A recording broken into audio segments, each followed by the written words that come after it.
Baik, kita undang bersama-sama Dr. Kamil dan dua putranya Tabarok dan Yazid. Kita akan ngetes Tabarok dan Yazid bukan buat sombong, tapi agar kita pengen punya anak seperti beliau. Amin. Allahumma ja'al auladana minal hafizin al-Quran. Amin.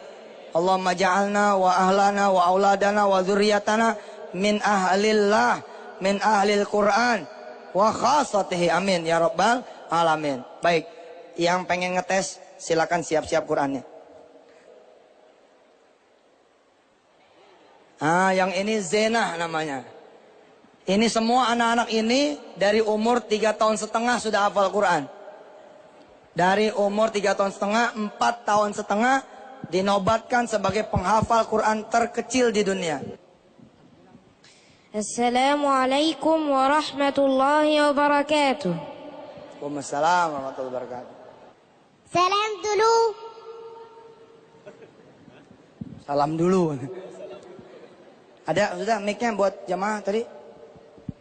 Bismillahirrahmanirrahim. Walaqad atayna Dawuda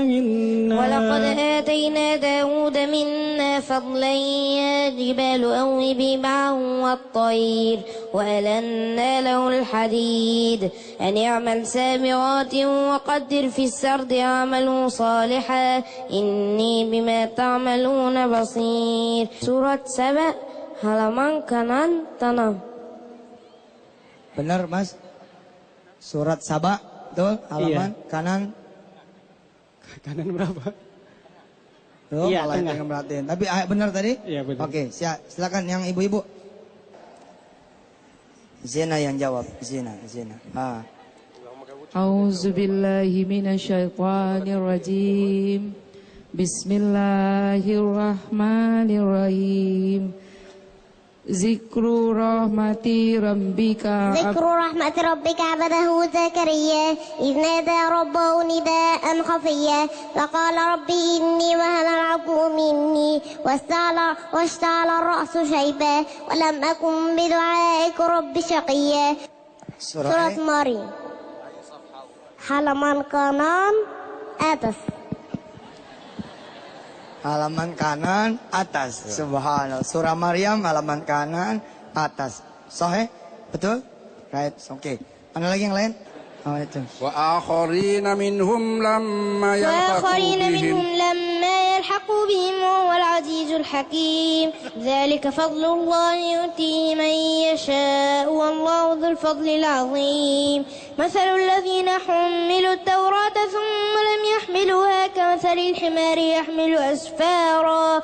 Bisa mathalul qaumil ladzina kadzdzabu biayatillah wallahu la yahdil qaumadz zalimin. Surat Al-Jumu'ah halaman kanan tanah. Thayyib. Halaman kanan tengah. Subhanallah. Ayo silakan, ada yang mau ngetes lagi? A'udzu billahi minasyaitonir rajim. Bismillahirrahmanirrahim. Muhammadur Rasulullah walladzina ma'ahu ashidda'u 'alal kuffari ruhama'u bainahum tarahum ruk'an sujjadan yabtaghuna fadlan minallahi wa ridwana simahum fi wujuhihim min athari sujud. ذلك مثلهم في التوراة ومثلهم في الإنجيل كزرع أخرج شطأه فآزره فاستغلظ فاستوى على سوقه يعجب الزراع ليغيظ بهم الكفار. وعد الله الذين آمنوا وعملوا الصالحات منهم مغفرة وأجرا عظيما. بسم الله الرحمن الرحيم. زينة استعمل زينة.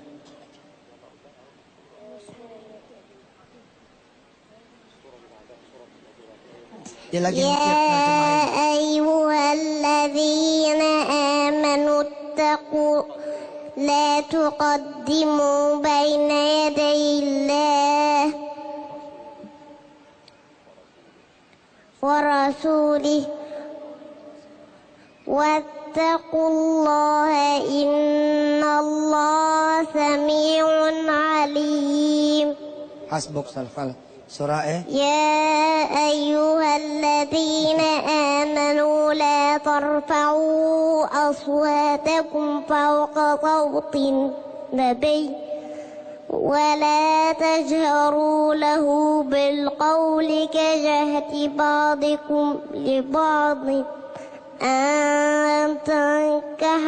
أن تحبط أعمالكم وأنتم لا تشعرون.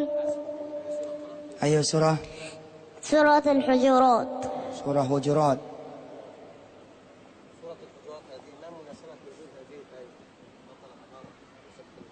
Ini mau jelasin asbabun nuzulnya.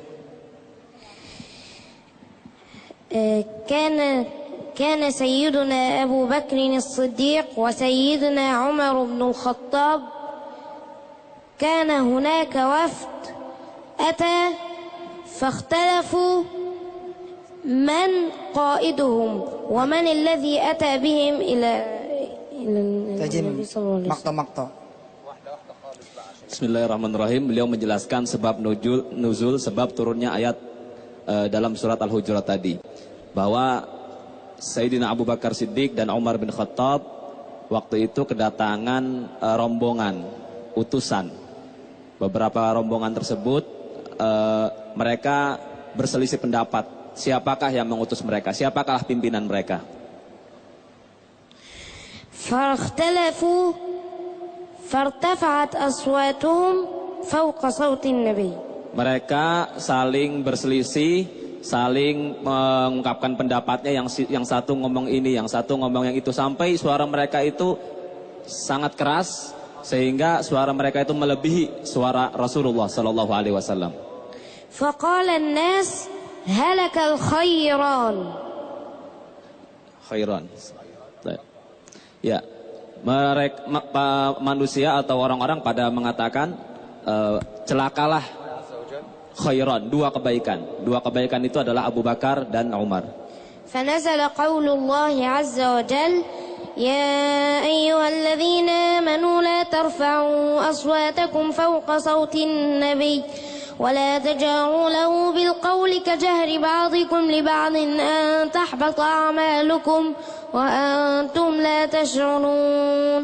Lalu turunlah ayat yang tadi dibacakan tadi, bahwa kita diperintahkan tidak boleh suara kita melebihi di atas suara Nabi Muhammad SAW, dan jangan biasakan untuk terus terang, dalam arti keras ketika ngomong di depan Nabi, sampai amal kita nanti bisa-bisa tahbat ataupun hilang amal kita. فكان عمر بن الخطاب رضي الله عنه وأرضاه عندما يكلم النبي صلى الله عليه وسلم يخفض صوته. Umar bin Khattab kalau pengen ngomong dengan Rasulullah SAW, beliau meringankan, mengecilkan suaranya, pelan-pelan ngomongnya di depan Rasulullah. فلا يفهم منه الكلام حتى يكرره. Sampai saking kecilnya suaranya, saking pelannya omongan Umar bin Khattab, itu kita yang di sampingnya tidak paham apa omongan dia itu, nggak kedengeran apa maksudnya. Ya, sampai Umar itu mengulangnya berkali-kali, baru yang dimaksud oleh Umar adalah seperti demikian. Baik. Saking pelannya.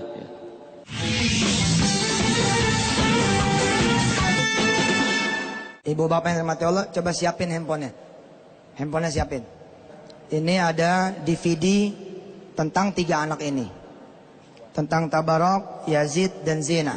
Dan kalau melihat nanti rekaman ini, atas izin Allah, saudara bakal tahu ternyata saudara punya peluang yang sama. Kenapa? Karena Dr. Kamil belum menghafal Quran ketika menikah. Setelah menikah, baru kemudian Dr. Kamil dan istrinya yang juga dokter, lihat, sama-sama orang sibuk, sama-sama dokter, dan pengusaha. Mereka punya saham apotek-apotek di rumah-rumah sakit di Mesir sana. Setelah menikah, mereka ngapal Quran. Hasilnya adalah anak ini sebagai hadiah dari Allah Subhanahu wa taala. Dan ketika kemudian melihat anak-anak menghafal Quran di salah satu masjid di Jeddah, subhanallah, beliau berdoa kepada Allah agar anaknya bisa seperti mereka semua. Dan ternyata Allah kabulkan semua di usia yang muda. Nah, saya akan ngasih nomor SMS pemesanan DVD ini. Beliau punya muassasah, punya lembaga namanya Nurul Qulub. Muassasah Nurul Qulub. Kalau di sini namanya Darul Quran. Beliau dakwanya ke Afrika, ke daerah-daerah terpencil di negara-negara yang kita tidak pernah bayangkan sebelumnya. Ada di antaranya Benin, apa segala macam itu. Insya Allah duit pembelian DVD-nya untuk kemudian membantu beliau berdakwah, menghasilkan anak-anak sepantar Tabarok, Yazid dan Zena yang lebih banyak lagi. Saya berkunjung 2 tahun yang lalu, ibu bapak. Saya berkunjung 2 tahun yang lalu, melihat langsung Yayasan Tabarok di Jeddah. Saya melihat anak-anak kecil, puluhan anak-anak kecil belajar seperti mereka. Hasilnya apa? Ketika beliau datang, ya Ustaz Selamat terjem wahda. Ketika beliau datang, saya ceritakan, saya Yusuf Mansur datang ke beliau, tapi beliau tidak ada waktu itu. Apa kata beliau? Semua anak yang Ustadz Yusuf lihat, semua sudah hafal Quran seperti Tabarok, Yazid dan Zena. Saya pernah ngumuminkan di TV, kita akan punya program, yakni sebelum anak masuk SD sudah hafal Quran. Inilah programnya, namanya Bernamaj Tabarok, program Tabarok, insya Allah. Oke, siapin handphonenya. Berapa duit harganya Ustadz? Rp25.000. Original Rp25.000. Saya tidak melebihkan. Rp25.000. Kita ngebeli keberkahan, anggap aja begitu. Oke, yang mau CD ini bukan dari saya nih, pesanan dari beliau. Ini belum disediakan sekarang. Jadi ibu, bapak kirim SMS dulu. Nanti kami akan kirimkan melalui kurir. Insya Allah, mudah-mudahan tidak ada halangan. Sekarang udah siap handphonenya? Nah, sekarang masuk ke SMS. Seakan-akan saudara akan nulis SMS. Buka SMS.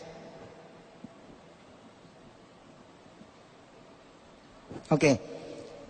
Ketik di nomor tujuannya 0857. Ya, jadi bukan cuma nyatet nih, ngirim SMS ya. 0857 sudah. 180 79 100. Nah, nulis SMS apaan? Tulis SMS di bawahnya. Sintaksnya adalah nama, kalau saya berarti Yusuf, pager, tadi ya Yusuf, pager, alamat lengkap. Ini server. Nanti server yang menjawab, nanti dia akan ngirim balik kepada ibu dan bapak semua, termasuk nomor rekening transfer untuk yang 25.000-nya. Ya, saya sih menyarankan saudara belinya nggak satu lah, supaya orang-orang nanti bisa ikut ngapalin Quran.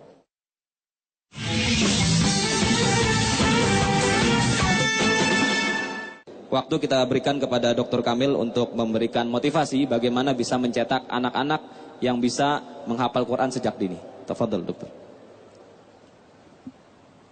Bismillah, walhamdulillah, wassalatu wassalamu ala rasulillah wa ala alihi wa sahbihi man wala. Assalamualaikum warahmatullahi wabarakatuh. Waalaikumsalam warahmatullahi wabarakatuh. تعلمون ماذا أحضرت معي؟ تعلمون ماذا أحضرت معي؟ Apakah kalian tahu apa yang saya bawa pada saat ini?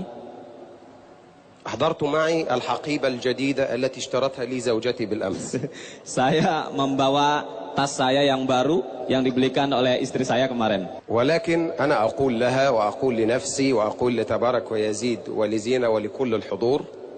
Tapi saya katakan kepada kalian semuanya, saya katakan kepada Tabarok, kepada Yazid, kepada Zainah dan kepada kalian semuanya, أن الأهم ما هو بداخل الشنطة ما هو بداخل الحقيبة. yang penting adalah yang ada di dalam tas, bukan tasnya. فقد أحضرت لكم مصحف تبارك الذي حفظ فيه القرآن. Saya menghadirkan Al-Quran yang digunakan oleh Tabarok untuk menghafal Al-Quran. Tabarok anaknya. لو اقتربت الكاميرا كي تروا هذا المصحف. Kalau kameranya bisa mendekat, bisa di zoom untuk melihat Qurannya, bentuknya. لماذا؟ لأنه من الخارج يدل الأمر على أنه قد لاقى ما لاقى من التعامل معه لفترة طويلة. Ya, karena kalau didekatkan kameranya akan kelihatan bahwa Quran ini sudah lama, sudah lusuh, sudah digunakan berkali-kali oleh orang sehingga Qurannya sudah tidak baru lagi.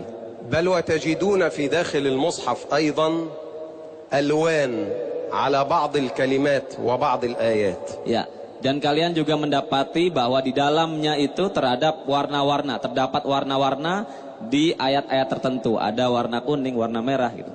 هذه الألوان لها دلالات سواء دلالات فيما يتعلق بالمتشابهات أو دلالات فيما يتعلق بحفظ الطفل وتأكيده على هذا المكان. Ya, warna-warna ini ada tanda-tandanya ya. Ada tanda-tanda menandakan ayat ini ayat mutasyabihat. Ada menandakan untuk penguatan hafalan anak kecil. أيضا هذا مصحف يزيد ومصحف زينة معي. Saya juga membawa Quran yang dipakai oleh Yazid dan dipakai oleh Zainah. قد تختلف العلامات وقد تتحد في أوقات معينة. قد تكون نفس العلامات لتبارك ويزيد وزينة أو علامات مختلفة. Bisa jadi warna-warnanya itu berbeda. Tanda-tandanya sama, bisa jadi berbeda. وهذا مصحفي. Ini adalah Quran saya. تعلمون مصحف الكبار يختلف عن مصحف الصغار. Sebagaimana kalian ketahui, Qurannya orang gede beda sama Qurannya anak kecil. لماذا؟ لأن الكبار يميلون إلى الفهم.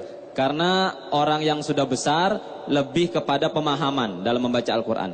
أما الصغار فيميلون إلى الحفظ. Tetapi anak kecil lebih cenderung kepada menghafal. لذلك إنما أنصحكم نصيحة سريعة. Oleh karena itu saya akan memberikan nasihat singkat kepada kalian semuanya. أعلم أن الأستاذ يوسف منصور يؤكد دوما على الحفظ فلا بد أن تكون نصيحتي متعلقة بالفهم. Saya tahu bahwa Ustadz Yusuf Mansur selalu menggembor-gemborkan menggemborkan kita, mengajarkan kita untuk menghafal. Oleh karena itu saya akan konsen kepada penghafalan Al-Quran. فقد يأتي الشيطان لأي منكم ويقول له هؤلاء أطفال صغار قدرتهم على الحفظ أفضل من قدرتي. Mungkin ada bisikan setan di antara kalian mengatakan, iya mereka ini anak kecil, wajar kekuatan hafalan mereka lebih daripada kekuatan hafalan saya. فأقول في هذا يستفيض الأستاذ يوسف ويعطيكم أمثلة على ما تحفظون من القرآن. Ya, Ustadz Yusuf Mansur telah memberikan banyak contoh kepada kalian tentang apa-apa yang kalian hafal dari Al-Quran. ولكن نصيحتي ووصيتي. Tetapi nasihat saya dan wasiat saya, عقب كل صلاة نقرأ آية واحدة. setiap selesai sholat kita membaca satu ayat Al-Quran. ونفهم معناها وتفسيرها. Kita pahami artinya dan kita pahami tafsirnya. وهذه النصيحة نصحتها في كل مكان وكل مسجد ذهبت إليه. Nasihat ini saya sampaikan di setiap masjid, di setiap tempat yang saya kunjungi. جنبي كاليمانتان مكسار Pontianak, Bali, باندونج كل مكان زرناه في إندونيسيا نفس النصيحة. Ya, sama, nasihatnya sama. Di mana saja saya memberikan nasihat seperti ini. تعلمون لماذا؟ Tahukah kalian kenapa? لأن الله عز وجل قال كتاب أنزلناه إليك مبارك. Ya, Allah berfirman, kitab Al-Quran yang diturunkan kepada kalian sebagai keberkahan.